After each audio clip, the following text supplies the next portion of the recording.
Shall we? Okay. Woo, we're feeling faster tonight. So It's late night in the old farm. do re mi fa so la ti do. Okay.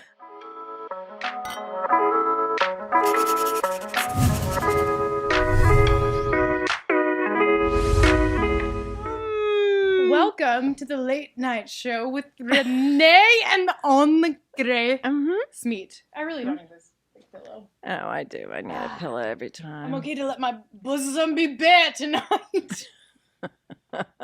Okay, well, let's go. Tell them what's Okay. going on tonight. So, Today. what's our thing? Our moral tea of the day?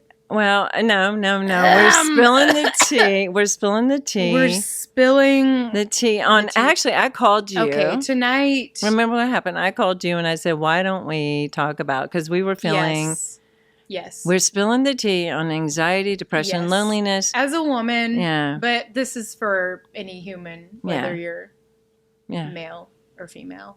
And maybe it'll help you with your other, whenever, but I think everybody feels this is a common thing to all people. Yeah, it is. But That's this why is we have just the chocolate. Yeah, we tonight, broke because out it's the not been a good day. chocolate. We haven't even talked about our days until Yeah. now, and we always spill everything Yes. as soon as I walk through these doors. We do spill, and we But save we the waited spill. for this. Yeah, For you all of our subscribers and loyal, faithful people. the peoples of the nation. The peoples. Yes. So, Now that we've gotten that far, yeah. how was your day? My day honestly sucked. Yeah. Yeah, it was not good. And we decided that was an okay word to use now. I was literally just thinking that after I said that. Okay, we're all big kids now, okay? No, I we was can go like- over our No, that's right. trigger warning This for... is PG what? I said 13. trigger warning. Yeah. Mm. Oh. My day sucked, honestly. I think when you're already anxious and then it's like everything that's really small seems so much worse. You know, it could be really simple. Right. But today just nothing seemed to go right. I am still dealing with I shouldn't say that. I'm still dealing with... You don't need an adjective. Yeah, go ahead. You're still dealing with?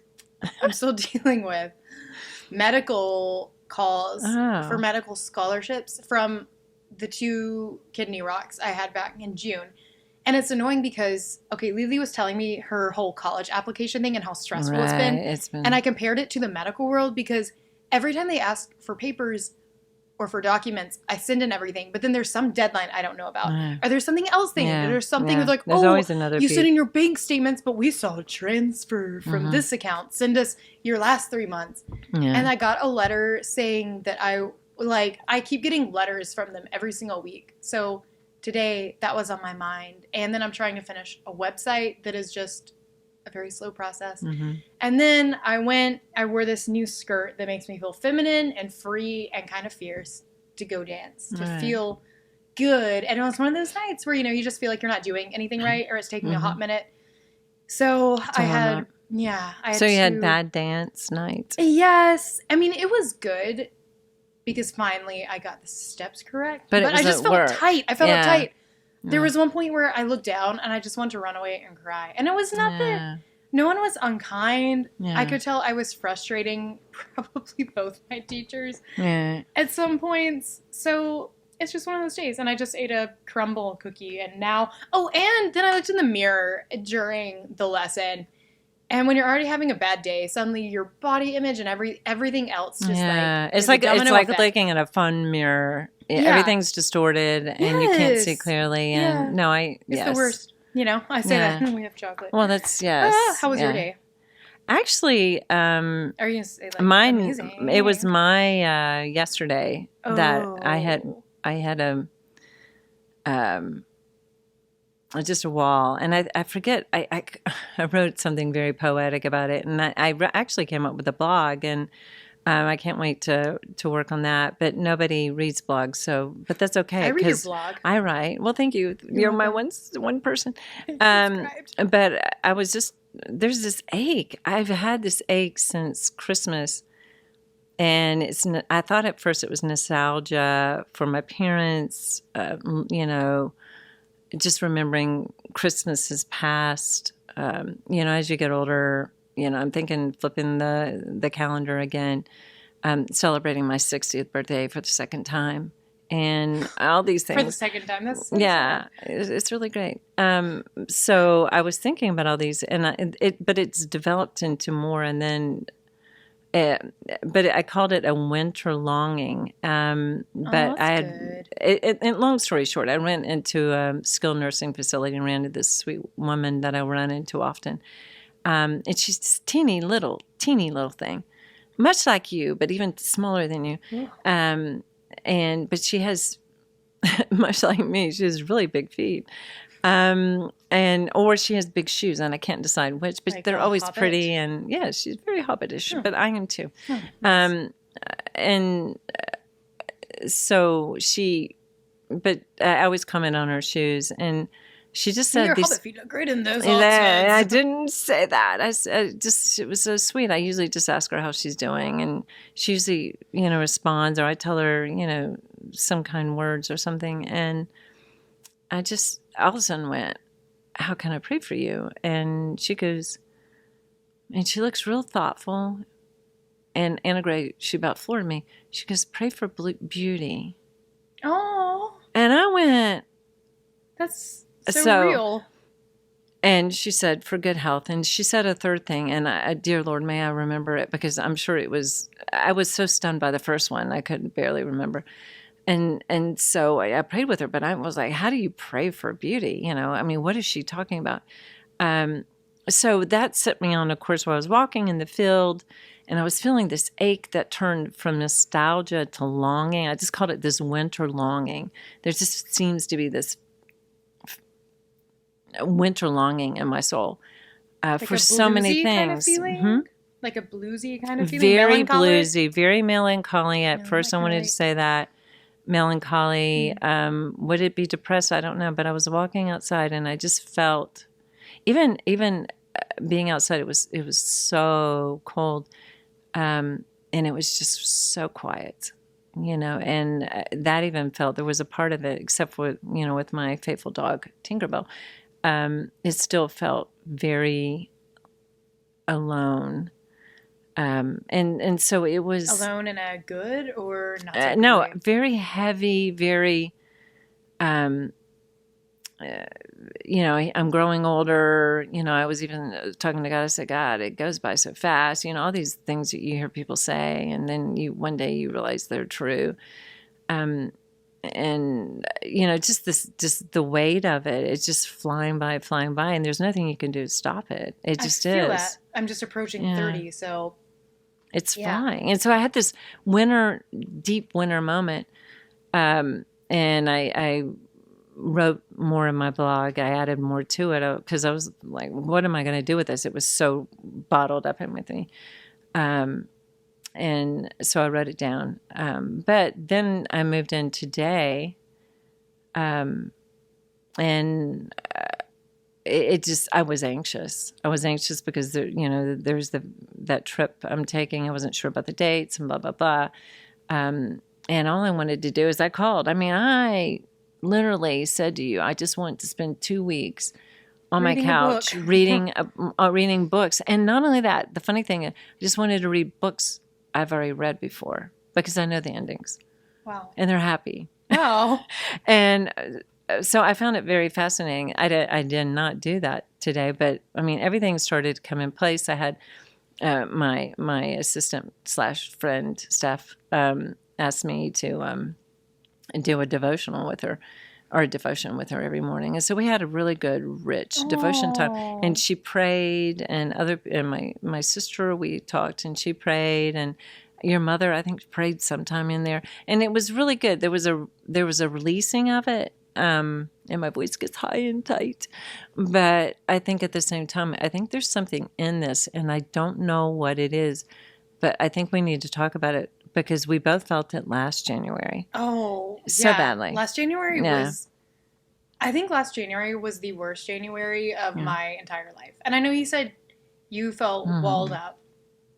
It was like there was something in the air. It's almost like we literally the coldness did. of January, we felt that like in an inward sort of way. And it's funny because outward. I don't feel like I did last January, and I've been in a happier place for the most part. But I also, during the winter, I don't know if it's seasonal depression or something else, or just the season change and everything being dead and, you know, not getting the sunlight like I usually would. I don't know. Humans really are kind of like plants. But I think especially this week I felt more down. And it's not felt like last year because everything was so intense last year. Right. But it's just it's like when things compile and you can't like get outside or something. And I don't know, it's like the winter in January reminds me of, it makes it seem so much worse sometimes, especially when it's been a really, either just a draining week, or someone says one thing that then puts thoughts in your head and you then have other life stressors. It's kind of like a domino effect of one thing leads to another, leads to another. You know?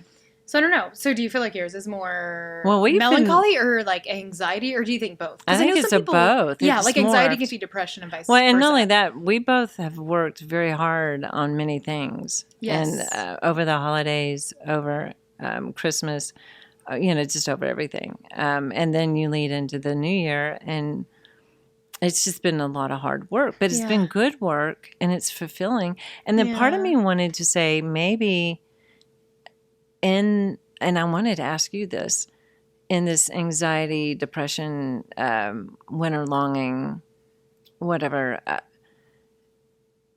you know, was it because I had time to think and I wasn't busy that this came to out? And I was because you have to sit with your feelings. To sit with myself and actually walk with myself and look at, you know, the world, look at myself, look at my heart. And I wondered if there was something in that. And what about that with you? That actually is so interesting you say that, because I think that is ridiculously on point, because I think without even realizing it, at least I tend to, I have a very avoidant personality. So like my mound of applications for a healthcare system still on my nightstand. And have I done anything with them? Well, yes, but also no.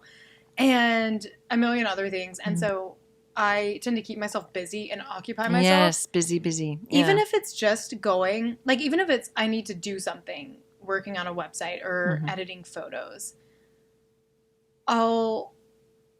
it's like all I can do to not leave the house, if that makes sense. So I find any way to just preoccupy myself. So like I'll go to the coffee shop or something and work on things, or end up talking to a bazillion people. But then I look back at the times where it's just me and my thoughts. And I think it feels so intense because sometimes I don't know what to do with that. Even though I've seen a wonderful therapist who has given me tools.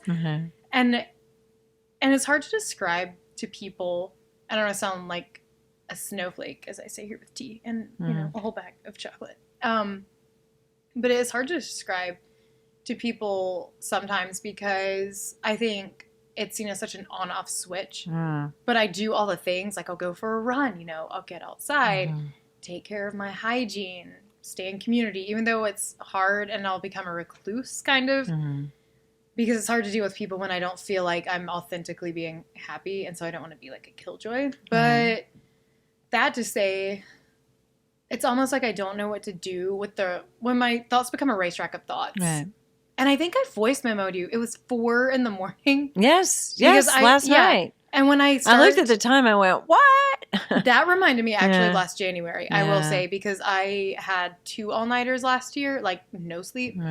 And it put me in a very not so great headspace. And so when I realized, wow, I slept 2.5 hours and I'm wide awake, even though I went for a really long run, I was worn, slap out, yet I was awake. And that was my first clue train of either it's too much espresso that I'm drinking too late, or it's my anxiety because I tend to not sleep. And so it's hard when it's like a racetrack of thoughts that you can't shut off, if that makes sense. And then you wake up and I feel like I think of everything that was keeping me awake. and the things that I have to do, and it's so overwhelming. And I don't know how to tell people that. Like, even when I've mentioned it before, it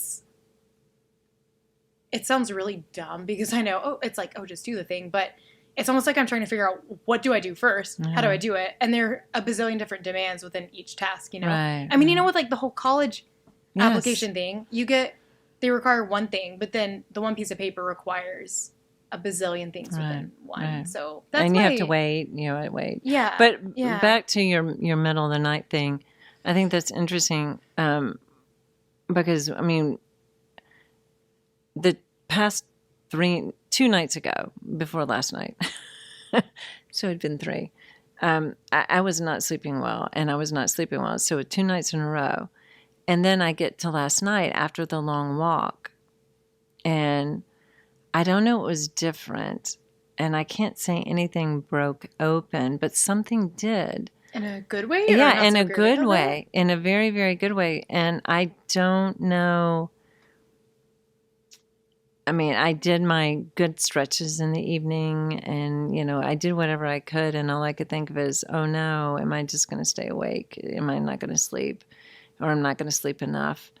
But then, and I knelt by my bed, which I do every night, but I felt like something, I think the deal is, okay, now I don't know for non-believers, but I used to be a non-believer, so I knew this very well. But I felt like the Lord just took care of it for me. Oh, and it was just so sweet that somewhere in it, he was saying, okay, sweetheart, I heard you. And I'm here for you. And like, I just remember kneeling by my bed, and I just didn't say anything. I just kind of like threw my hands up and just went, okay. That's it. And in that speechless, we call it that groaning, that winter longing, there was something beautiful that he gave me such rich, deep sleep last night. And I mean, that's not always the case, but it is sweet. It is sweet. But in that, do you think, I mean, what do you, like, avoiding sleep is a real thing, because when you haven't been sleeping, and if sleep becomes something that is avoided, that I think adds to our anxiety, our depression, our loneliness. Literally, physically, it does. Yeah. But I think with what you were saying about having the time to actually sit with things, especially when, the schedule chaotic schedule starts to ease up, it gives you so much time to like sit with things. I don't know. For me, at least. Do you think that's what I was doing in the field when I was walking? I was sitting with it. Because, I mean, whatever happened last night, it was a nice... I mean, do you feel like you were? Something happened, and I cannot tell you. I could not explain it. I tried to put it into words. I wish I could. I mean, I tried very hard, to write down as best I could. But there was deeper... It was like something changed in my DNA. It was just repaired. Or I have no idea. And that sounds all kooky, new agey, but it was soul deep adjustment. Not that I don't feel it, but I don't. So you experienced divine intervention. I think so. I think it feels like I'm not alone. He is with me, but I can't explain it. It just, I woke up and I was like, surpasses all understanding. It surpasses all understanding. He guarded my heart and mind in Christ Jesus. Wow. So, and I know you've been stressed like this last week with all of this Switzerland. Yeah. I mean, do you feel like that even broke up? Do you feel like it's harder for you or do you feel like you become more anxious or prone to maybe obsessing over thoughts when you have more alone time? I'm curious. You don't have to say yes. Because I've had a lot of alone time. No, are you okay? Yeah, I'm good. Huh. I also have had some weird vertigo episodes today, so I'm falling apart. That's not. We'll have chocolate instead. Continue, yeah. But no, I don't. No, I've had a habit of being very monkish and that, so that's not a problem. Oh, but what about with you? Yeah. Talk to me about your little... About my problems? Your little circle that goes on. Yeah. Oh, I've gotten better, I think, at realizing when I'm obsessing over thoughts and just going in the constant racetrack, which was last January, but there was just no exit.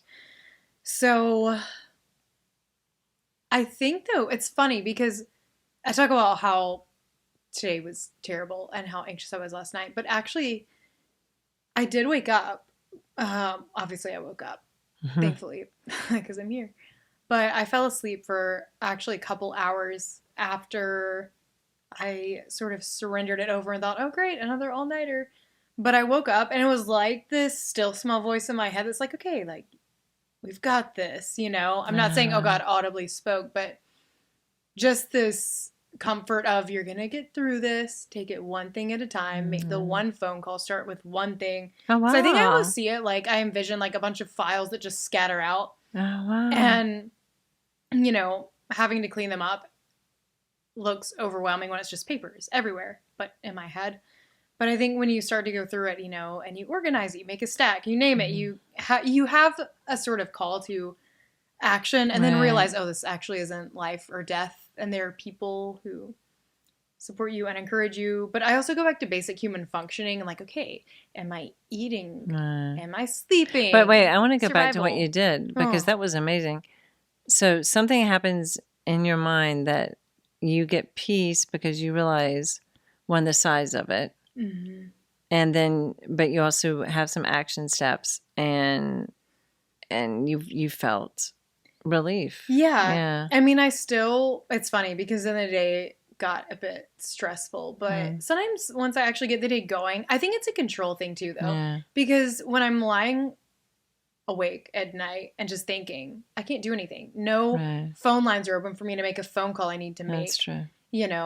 or I'm not going to go and drive somewhere to get a document. Everything's closed.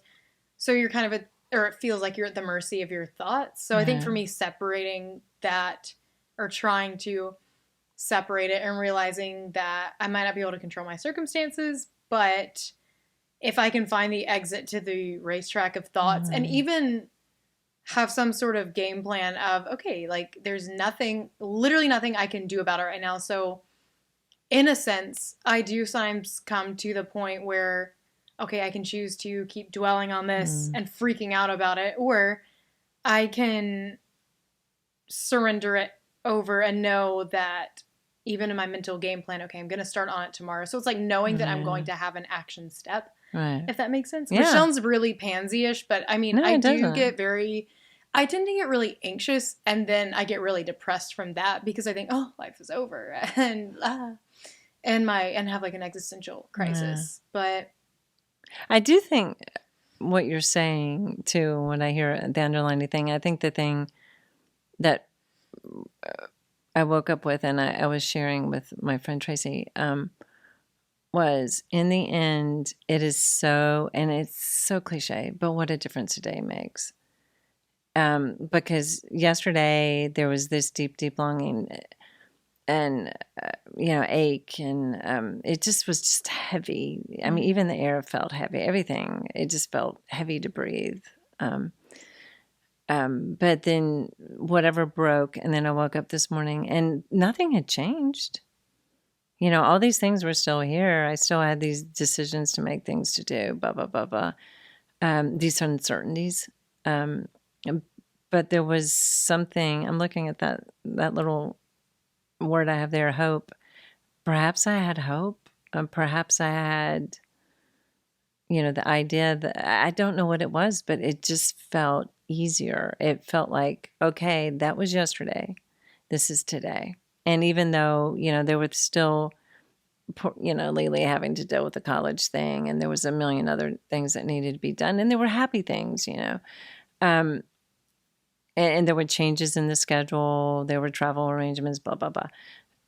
It didn't seem as drastic, and it makes me it makes me think of, and you always, I'm sure you've heard this, everybody who is so depressed or, going to act on that depression, if they would just stop and give it, time. I've heard that before. Give it a day, sleep on it. And even Dave Ramsey says, like, hey, if you're going to buy a car, go look at the car and then sleep on it. Never make a major purchase, right. right away. The impulsive decisions to Yes. follow. Yeah, And I mean, think about it. If we did Mm-hmm. that and I was trying to get back to the moral thing. How is this, how can this drive us morally? You know, what does this have to do with moral, you know, morality, moral codes, whatever? But I mean, just think if we chose, you know, not to pick up that drink, or, you know, oh, it's not a good idea to drink with this guy because I know I'll Yeah. end up in bed with him, Yep. or, Knowing your weaknesses, like when you're in a weak yeah, spot. and Yeah, just totally. seeing where is it and what button will be pushed if I give in to this moment like that. I think that may be part of it. I think Yeah, too, and it's interesting yeah. because I actually have had 2 or 3 conversations this week on the idea of mental health and being. Hmm. I think that when you're in a low in your mental health because you're not as alert, I personally feel like I'm even more spiritually susceptible, if that makes sense, because I'm not thinking as clearly as I Yeah. normally would be. I am seeing life through this more jaded lens. Hmm. And naturally, I get also the crave for, you know, coping mechanisms that I don't Yeah. really want to go back to. And so I think I had a conversation this week with a friend. I said, you know, he was sharing some like some things he'd been struggling with and wrestling with and in his faith. And I said, you know, at the end of the day, we can choose life or death in every single That's good. decision, Yeah. you know, because you can say yes to 5 drinks or yes to looking at porn, things that people turn to when they're in a weak spot or unhappy, that in return give absolutely nothing. You know, reality is still the absolute same. Yeah. You know, we're taking prescription pills that are not yours, Right. or I mean, it could be insert X, Y, Right. or Z, but I think that when people are in a really low spot, I think that mental health, be it depression, anxiety, even if it's just a weird wave of it, like we experience in January, you know, or just life happening as it does to absolutely everybody. Right. I don't think it's necessarily always spiritual warfare per se that's causing it, but I do think it is all spiritual, if that makes sense. And I think that people should be guarded and err on the side of their convictions, have maybe even their own crisis plan written out, which like literally down to their own, literally like morals, you know?